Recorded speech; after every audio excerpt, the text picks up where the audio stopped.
नगरसेवक जरी भावी म्हणलेलं असलं तर कुठल्या जर जातीतल्या नगरसेवकाला उद्या भविष्यात तुम्ही उभाच करणार आहे ना इलेक्शन लागल्यानंतर. नाहीतर मग अनगर नगरपालिकेला प्रायव्हेट लिमिटेड पाटील परिवार करून टाका, बोर्ड लावा, प्रायव्हेट लिमिटेड नगरपालिका अनगर पाटील, असं नाही ना.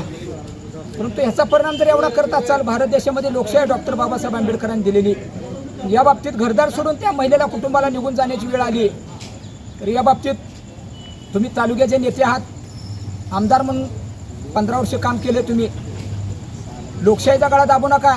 तुम्ही जबाबदार लोकप्रतिनिधी आहे, मोहोळ तालुक्यात न्याय निवडा करण्याचं काम गेल्या कित्येक वर्षापासून करताय. तुम्ही आमचे दुश्मन नाहीत, परंतु हा झालेल्या अन्यायाला वाचा फोडण्यासाठी येत्या 4 ते 5 दिवसात तुम्ही तातडीने त्या महिलेच्या, अन्यायग्रस्त महिलेच्या मुलाला जी दाखल्यावरती शेरा मारून त्याचं आयुष्य बर्बाद करण्याचा प्रयत्न केला आहे, ती त्वरित थांबवून त्यांना कुठल्या तरी शासकीय सेवेत नोकरी द्यावी.